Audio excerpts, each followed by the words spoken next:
নমস্কার, নিউজ 18 বাংলায় আপনাদের স্বাগত। শিশুরা আমরা জানি কুঁড়ির মতন হয়। তাদের বিকাশের জন্য দরকার হয় সঠিক পরিচর্যা এবং পরিবেশের।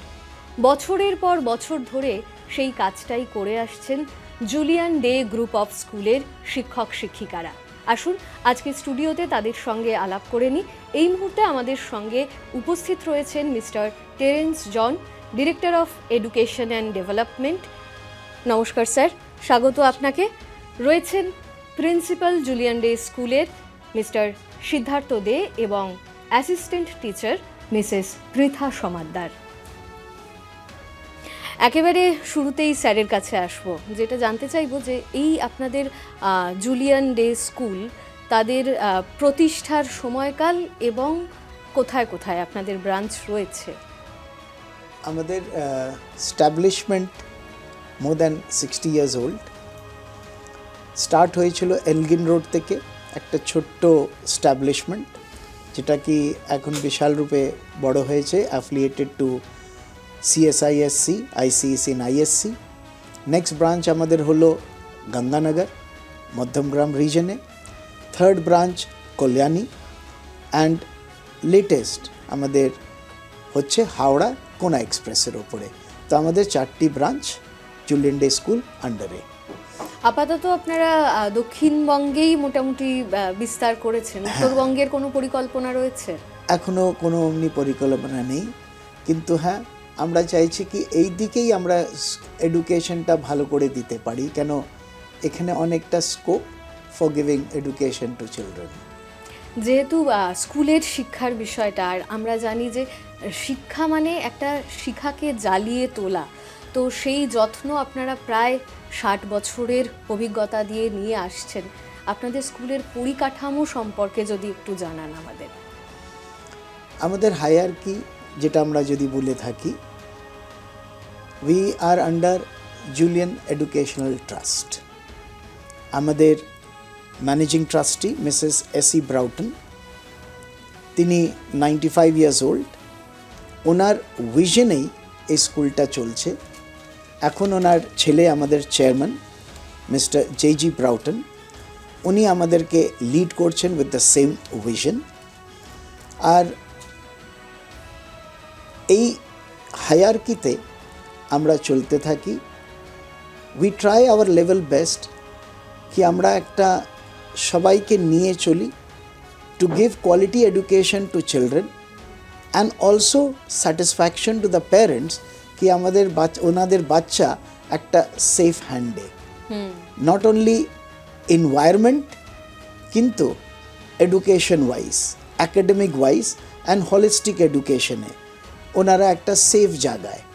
So we always try for that endeavour. So this is what hour set up is about. স্যারের থেকে যেটা শুনছিলাম যে আপনাদের পরিকাঠামোগত দিকটা জানলাম, আপনার থেকে একটু জানতে চাইবো, যেহেতু একদম ছোট থেকে আসছেন, বাবা মারা আপনাদের উপর ভরসা রাখছেন আপনাদের অভিজ্ঞতার উপরে, এবং তারা যখন 11-12-এ উঠছে, একেবারে বড় হয়ে তারা একটা অন্য জগতে প্রবেশ করছে, এই যে জার্নিটা কিভাবে মানে সফলতার দিকে এগিয়ে নিয়ে যাওয়ার জন্য আপনারা কিভাবে সহযোগিতা করেন? দেখুন, এই যে জার্নি বা যাত্রাপথ, এটা তো একদিনের না, 14 বছরের। সুতরাং তাতে আমাদের একটা সম্পর্ক গড়ে ওঠে। এই যে সম্পর্ক, সেটা শুধু পেরেন্টদের সাথে না, স্টুডেন্টদের সাথে। সুতরাং যে স্টুডেন্টটা প্রথম লেখা শেখে, সে যখন ক্লাস 12 থেকে বেরোয় এবং তাদের যখন ফেয়ারওয়েল দেওয়া হয়, তারা কিন্তু সেটা রিকল করে। তারা সেটা বলে যে হ্যাঁ, আমরা যখন এসেছিলাম তখন তো আমরা হাঁটতে জানতাম, শুধু আমরা কথা বলতে জানতাম না। সেখান থেকে তাদেরকে মানুষ করা, ক্লাস 12 বেরোনো, এই যে যাত্রাপথ, এতে যে সহযোগিতাটা দরকার, সেই সহযোগিতাটা যখন ছাত্র শিক্ষক এবং প্যারেন্টদের হয়ে থাকে, তখনই এই সাফল্যটা চলে আসে এবং বাচ্চারা তাতে সফলতা লাভ করে। এই যে বাচ্চাদের কথা শুনলাম স্যার, একেবারে ছোট বয়সে যারা আসে তাদেরকে একটু বিশেষ যত্নের প্রয়োজন হয়, মানে আর্লি চাইল্ড কেয়ার যেটা আমরা বলতে পারি, সেক্ষেত্রে আপনারা কোন বিষয়গুলোর উপর নজর রাখছেন? আর্লি চাইল্ড কেয়ার খুবই ইম্পর্ট্যান্ট, কেন আমাদের যখন আসে অ্যাজ পার এনএপি অলসো, এটা 3 বছর যেখানে জাস্ট ওরা অ্যাজ আ টডলার এসছে, হয়তো কিছু ওয়ার্ড জানে, এই সময় ওদের ওপরে আমরা বিশেষ নজর রাখি। নাম্বার 1 হচ্ছে কি ইমোশনাল ডেভেলপমেন্ট। কেন একটা বাচ্চা খুব whimsical হয়, মুড সুইং ওদের অনেক বেশি হয়, অন আ ডে ওরা পড়তে চাইবে না, তখন আমাদের টিচারদেরকে আমরা কাউন্সেলিং করা হয়, যদি বাচ্চা লিখতে না চায় বা বলতে না চায় ওদেরকে যেন ফোর্স না করা হয়, ওদেরকে একটা ভালোবাসা দিয়ে নিজেকে আঁকড়ে ধরা। সেকেন্ড হচ্ছে কি বাচ্চার প্রোগ্রেস, হ্যাবিটস। বাচ্চার কোনোদিন ইনস্ট্রাকশনে শেখে না, বাচ্চা হচ্ছে হ্যাবিটে শেখে। তো এইটাই আমাদের টিচাররা করে থাকে কি ওদেরকে গুড হ্যাবিটসটা ডেভেলপ করানো হয়। থার্ড, এখন যেটা আমরা দেখি বর্তমানে, চিলড্রেন অলসো ভালনারেবল। অনেক ক্ষেত্রে হয়তো কিছু রং হতে পারে, এই জিনিসটাও একটু অ্যাওয়ারনেস আমরা বাচ্চাদের মধ্যে একটু ডালি, যদি তোমাদেরকে লাগে যে হ্যাঁ we are not properly touched, শিগগিরই করে টিচারদেরকে বলা। আর আগে এই বিষয়গুলো নিয়ে আমরা খুব কথা বলতে ভয় পেতাম, এখন দিনের পর দিন আমরা এটা শেখাচ্ছি বাচ্চাদের। কেন এইটা হচ্ছে নিড অফ দি আওয়ার। আগে ছিল এটা একটা ট্যাবু, এখন যদি ওইভাবে আমরা এগোই, মানে আমরা হয়তো বাচ্চাকে ওই শিক্ষা দিতে পারছি না to be bold to express. এখন যেটা হচ্ছে কি আমরা বাচ্চাদেরকে শিখাই from the very early stage, যদি তোমাকে ভালো লাগে না নিশ্চয়ই করে টিচারকে বলো, and we try to know from the child why. So এই এডুকেশনটাও আমরা in a very grassroot level দেয়া থাকে, আর আমাদের কাউন্সিলর আছে specifically for each of the branch, যে এই প্যারেন্টস অ্যান্ড স্টুডেন্ট অ্যান্ড টিচারদের সঙ্গে কনস্ট্যান্টলি ইন্টারাক্ট করে। ফোর্থ স্টেজে আমরা আসি কি আমরা দেখি পার্সোনালিটি ডেভেলপমেন্ট। বাচ্চা যে আছে এক্সিবিট করে একটা particular nature every week every month. বাচ্চারা ইয়ার বাই প্রোগ্রেস করে না, বাচ্চারা মিনিট অ্যান্ড আওয়ার্সে প্রোগ্রেস করে। অনেকটা সময় দেখা যায় যে বাচ্চারা 1 মাস আগে কিছু বলতে জানতো না, হঠাৎ দেখছি they can speak a lot. তো ওই জিনিসটা হচ্ছে কি হারনেস করা। একটা বাচ্চার মধ্যে অনেক ট্যালেন্ট আছে কিন্তু বাচ্চাটা হয়তো এক্সপ্রেস করতে পারছে না, টিচারদের আমাদের equipped করা আছে how to draw that talent. আবৃত্তি ট্যালেন্ট হতে পারে, স্টোরি ট্যালেন্ট হতে পারে, কারো খুব ভালো লিখতে আগ্রহ। সো এইসব জিনিসের যদি আমরা ওদেরকে স্পট করতে পারি, হয়তো ওদের জন্য খুবই ভালো হয়। কেন শুধু পড়াশোনা at that level doesn't matter. একটা ছোটো বাচ্চা from class 3 class KG or nursery two class 2 কোনো কারিকুলাম ওদেরকে পড়াতে পারবে না, কেন ওরা কারিকুলাম কি ওরা বোঝেই না। এখানে পড়াশোনা হয় থ্রু ইন্টারাকশন, বোঝানো and through understanding rather than ওদেরকে টেক্সচুয়ালভাবে পড়ানো। আর একটু আগে বলছিলেন আপনি যে বিভিন্ন এক্সপেরিমেন্টের মধ্যে দিয়ে, অ্যাক্টিভিটিজের মধ্যে দিয়ে, ওইটাই আমি আসছি নেক্সটে। তো আমরা 5th করে থাকি অ্যাক্টিভিটি। এবার যদি একটা বাচ্চা কোনো গল্প বলতে চায়, তো এটা স্টোরি টেলিং মাধ্যমে ওই সিলেবাসটাকে কভার করা হয়। সেকেন্ড হচ্ছে কি বাইরে নিয়ে যাওয়া, একটু আমাদের ব্যাকগ্রাউন্ডে নিয়ে গেলে, যদি একটা ফ্লাওয়ারে জিনিসটা পড়ছে, ওরা শুধু বইয়ে দেখছে, ওটা এক্সপিরিয়েন্স করতে পারছে না, ওই জিনিসটাকে এক্সপিরিয়েন্স করানো from a very early age. So activity based learning and experiential learning আমাদের দুটো খুব স্ট্রং পয়েন্ট, যেখানে আমরা বাচ্চাদেরকে সবসময় এক্সপোজ করাই কি what you are learning in the book should be experience in real life. So real life teaching is one of the main element of Julien Day groups of school. আর যেটা আমরা খুব স্ট্রংলি বিলিভ করি, আর এটাকে আমরা নার্চারও করি from a very infant stage, right from class KG. একদম এই কথা কিন্তু রবীন্দ্রনাথও বলে গিয়েছিলেন যে প্রকৃতির মাঝখানে থেকেই আমাদের পঠন পাঠন যেটা সেটাকে আরও বেশি উৎসাহিত করতে হবে। স্যারের কাছে আসবো। জুলিয়ান ডে স্কুল, তাকে এত বছর ধরে বিশ্বাস করা, ভরসা করা এবং সেই ভরসাটা অভিভাবকদের কাছে পৌঁছে দেওয়া, ইউএসপিটা কি? ইউএসপি যদি বলেন সেটা হচ্ছে একটা সম্পর্ক। এই যে আগে আপনি বললেন এটা একটা জার্নি, এই জার্নিটা কিন্তু সফল হয় সম্পর্কের দ্বারা। সুতরাং যদি কোনো অভিভাবকের কোনো সমস্যা থেকে থাকে, তারা যেমন স্কুলে অ্যাপ্রোচ করেন, তখন সেটা সলিউশনটা কিন্তু আসে টিচারদের থেকে, যে তার এইটা দরকার, সুতরাং তাকে সেটা করতে হবে। এবং এই যে সহযোগিতা স্টুডেন্ট, টিচার এবং প্যারেন্ট, তাতেই কিন্তু এই সম্পর্কটা তৈরি হয় এবং সেখান থেকেই তারা সাফল্যের পথে এগিয়ে আসে। ম্যামের কাছে একটু আসবো, জেনে নিতে চাইবো যে পড়াশোনা, পঠন পাঠন বা মানসিক বিকাশের দিকটা যেমন স্যার বললেন, তার পাশাপাশি অনেক আদার অ্যাক্টিভিটিস থাকে কো কারিকুলার, তো সেই দিকটায় আপনারা কীভাবে নজর দেন সেটা যদি একটু জানান। একদম, আমাদের স্কুলে কো কারিকুলার অ্যাক্টিভিটি প্রচুর রয়েছে এবং একদম ছোট বাচ্চা থেকে শুরু করে ক্লাস 12 পর্যন্ত তারা প্রত্যেকটা অ্যাক্টিভিটিতে পার্ট নিতেই হবে, এই রকমই ব্যবস্থা করা, তাদের ইচ্ছে মতন অবশ্যই, সেটা জোর করা নয়। তার যে বিষয়ে তার ভালো লাগছে সে সেই বিষয়ে পার্ট নিতে পারে, কিন্তু নিতেই হবে। সে আবৃত্তি, গান, যেরকম স্যার বললেন স্টোরি টেলিং, তার থেকে বড় কথা নাটক।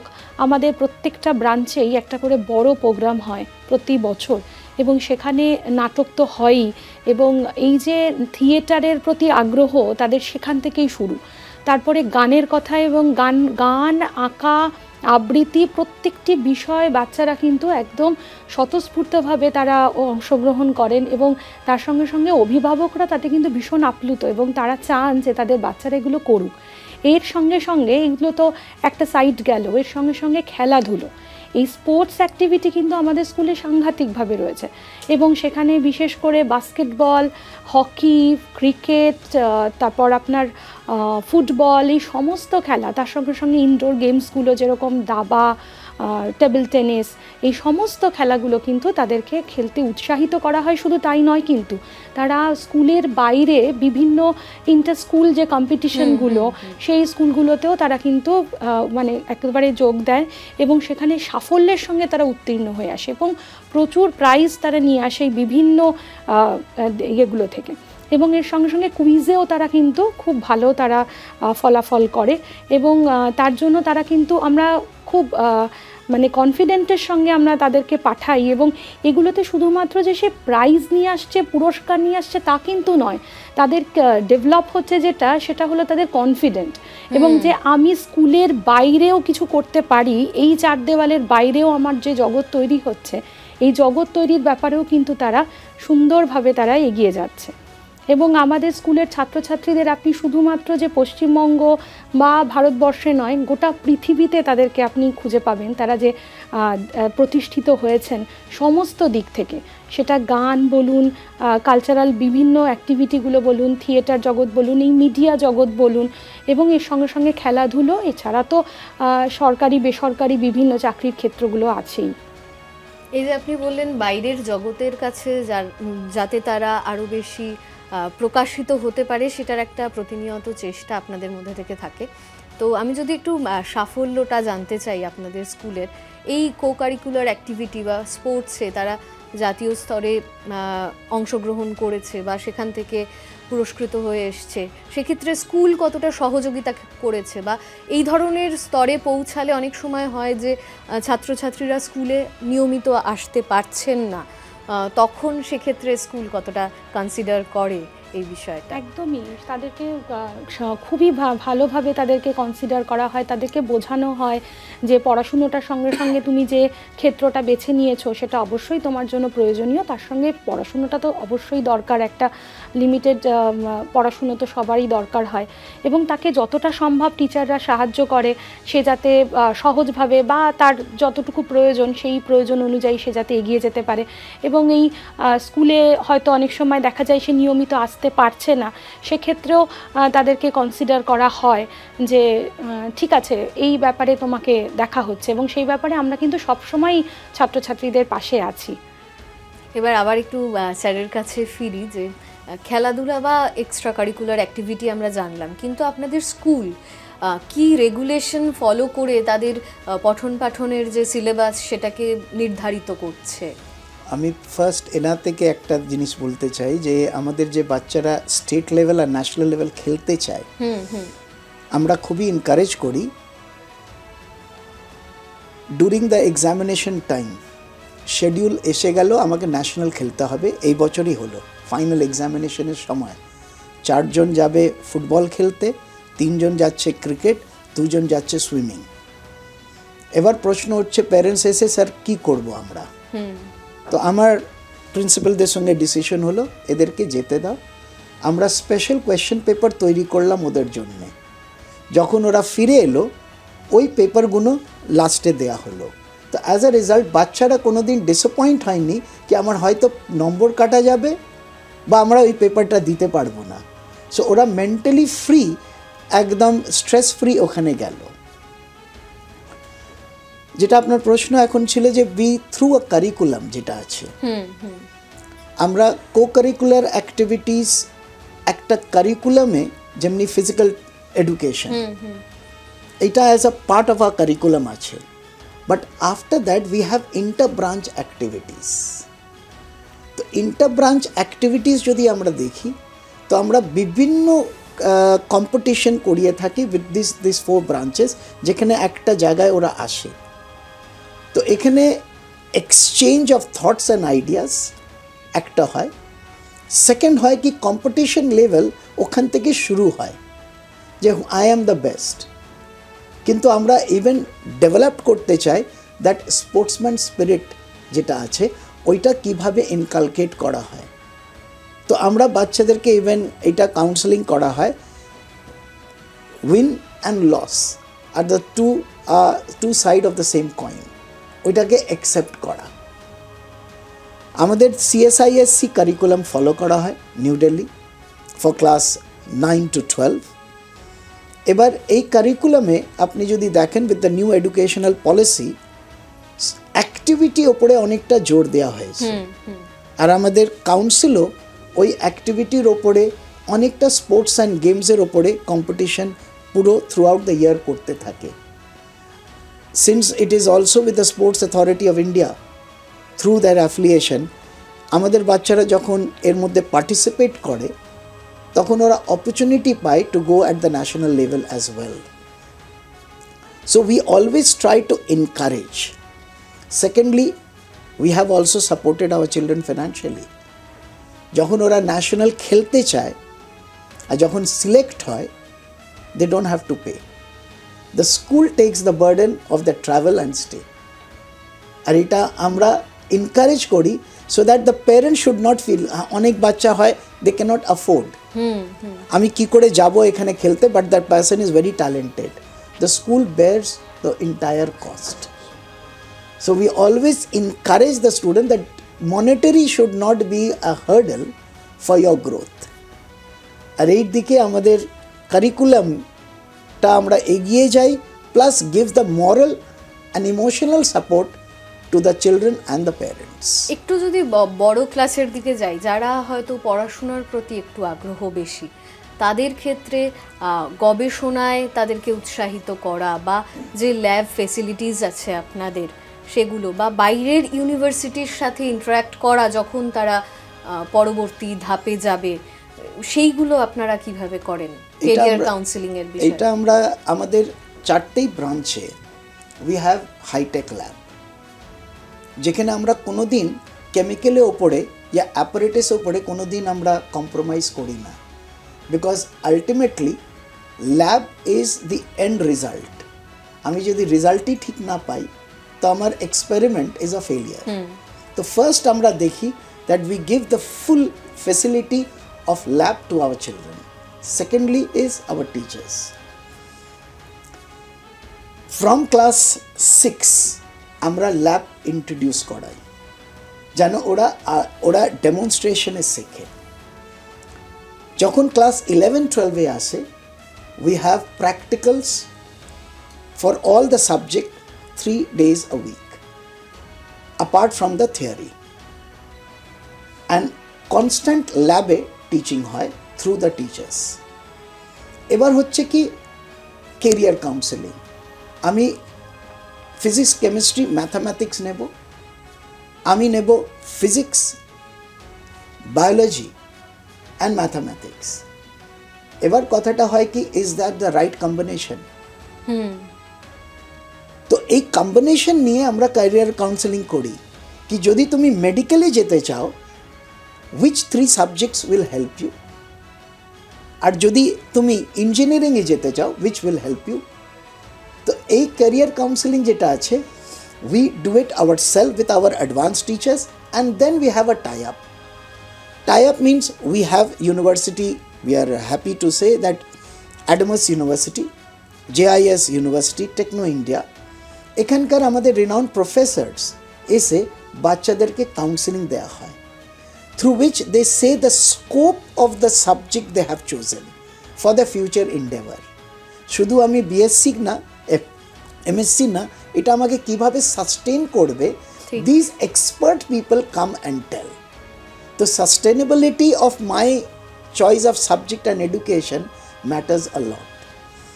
তো এইটা আমরা বাইরে থেকে কিছু এক্সপার্টকে এনে এটা কাউন্সেলিং করানো। স্যারের কাছে একটু ছোট্ট করে জানতে চাইবো যে সায়েন্সটা তো আমরা শুনলাম, যেহেতু আপনি নিজে কমার্সের শিক্ষক, সেই জন্য অনেক সময় হয় যে ছাত্রছাত্রীরা বাড়ির প্রেশারে সায়েন্স চুজ করতে বাধ্য হচ্ছে, কিন্তু কমার্সে আসার একটা মানে বিরাট ভবিষ্যৎ রয়েছে। সেক্ষেত্রে যারা ধরুন কমার্সের যোগ্য, তাদেরকে কিভাবে কনভিন্স করানো হয় বা অভিভাবকদের কিভাবে কনভিন্স করানো হয়? দেখুন, আমাদের একটা কাউন্সেলিং সেশন স্যার নেন, টেরেন্সন নেন। তো এই কাউন্সেলিং সেশনে তাদের বোঝানো হয় যে যারা বাচ্চারা যাদের যা পোটেনশিয়ালিটি আছে, তো সেই অনুযায়ী তাদের নেওয়া উচিত। এবং ধরুন সেটা যদি কেউ না নেয়, যে অনেক সময় হয় যে বাচ্চা নিতে চাইছে কমার্স, তাকে দেওয়া হলো সায়েন্স, কিন্তু তখন তো তাকে জোর করে তার অভিভাবকদের বিরুদ্ধে গিয়ে করা যায় না কিছু। সুতরাং তাকে সেটাই তৈরি করা হয় যে তুমি এখন যেটা নিয়েছো সেটা তুমি ঠিক করে ক্লাস 12টা পাস করো, তারপরে তো তোমার কাছে পুরো দুনিয়াটা খুলে যাবে, ওপেন হয়ে যাবে। সুতরাং তখন তুমি সেই জিনিসটাকে চয়েস করতে পারবে, কারণ তখন তোমার আরও বোধশক্তি বাড়বে। সুতরাং সেখানে তার পক্ষে সেইটাকে অ্যাডাপ্ট করা অনেকটা সোজা হয়ে যায়। সুতরাং এখানে জোর করার ব্যাপার না, কিন্তু সেখানে বোঝানোর ব্যাপার। সেই বোঝানোটা আমরা করে থাকি শুরুতেই, যাতে ওদেরকে এই চয়েস অফ সাবজেক্টে কোনো অসুবিধা না হয়। স্যার, একদম দু এক কথায় শেষ করবার আগে যে আপনাদের ফিউচার প্ল্যানিং কি আছে ছাত্রছাত্রীদের জন্য? নাম্বার 1 হচ্ছে কি এআই অ্যান্ড রোবোটিক্স। আমরা অলরেডি স্টার্ট করে দিয়েছি ফ্রম আ গ্রাসরুট লেভেল, যেটা কি need of the hour, from class 5 and onwards. AI and robotics are the future of tomorrow. আর আমাদেরকে বাচ্চাদেরকে আমরা সবসময় রাখি যেটা এখন বর্তমানে আছে ওর সঙ্গে চলার জন্য। ফর ক্লাস 11 অ্যান্ড 12 আমাদের ইন্টার্নশিপ বলে কিছু নেই কারিকুলামে। আমরা শুধু ভিজিটে নিয়ে যাই, একটা কোম্পানিতে নিয়ে গেল, একদিনে 1 ঘন্টার জন্য ঘুরে চলে এলো, কিন্তু ওখানে কাজ করার কোনো সুবিধা নেই। তো আমাদের ওয়ে ফরওয়ার্ড আছে কি যদি সব কিছু সাফল্য হয়, then from this year we will be introducing at least 2 weeks of internship for our class 11 student বিভিন্ন ডিপার্টমেন্টে। So we are trying to collaborate with different universities to help us to get these children একটা work at hand experience for their subject of choice, working under some senior who are already doing the work which they are doing. Second, infrastructure. At Ganganagar আমরা একটা খুবই modernised new building build করছি, which will be a state of art, যেখানে আমাদের একটা ছোট stadium বলতে পারেন করা হচ্ছে at the rooftop, যেখানে we can have all activities at one place. বাচ্চাদেরকে এদিক ওদিক যেতে হবে না। Modernized classroom with high-tech labs, computer as well as science labs. সুবিধা থাকবে mathematics labs, geography lab, including history. So এই ইনফ্রাস্ট্রাকচার নিয়ে আমাদের গ্রোথ। আর ইম্পর্টেন্ট হচ্ছে কি we give lot of importance to parents, in the sense অনেক সময় parents waiting রুমে বসেই থাকে for appointment to the principles and to the director. হয়তো উইকের মধ্যে অ্যাপয়েন্টমেন্ট পাওয়া যায় না। আমাদের একটা policy when the parents comes নিশ্চয়ই ওদের কিছু কোয়েশ্চেন আছে, নালে ওনারা কাজ ছেড়ে আসবেন না। একদম একদম। We have to give them the first priority, to meet them, to hear them and to help them. এইটাই হচ্ছে আমাদের খুবই ইম্পর্টেন্ট জিনিস। যদি আমরা ওনাদেরকে শুনি না, আমরা বুঝতে পারবো না ওনার কী প্রবলেম নিয়ে এসছে। So we give them time. Second, we try to resolve their issue through whatever means I can. Third হচ্ছে কি, we never discuss their issues with anyone. We try to resolve this issue in a manner which will help the child and the family. কেন এখন অনেক সমস্যা থাকে, and যদি আমরা প্যারেন্টসদেরকে ওই স্পেসটা না দিই to express themselves as an educationers, আমরা ফেল করব। ঠিক। আর এভাবেই তো একটা প্রতিষ্ঠানের যাত্রা এগিয়ে যায় এবং তারা ভরসাযোগ্য হয়ে ওঠে আমাদের কাছে, ছাত্রছাত্রীদের কাছে। জুলিয়ান ডে স্কুল, তাদের সাফল্য আমরা কামনা করি আগামী দিনে। আজকের মতো আমাদের আলোচনা এখানেই শেষ করতে হবে। আপনারা সকলে ভালো থাকবেন। নমস্কার।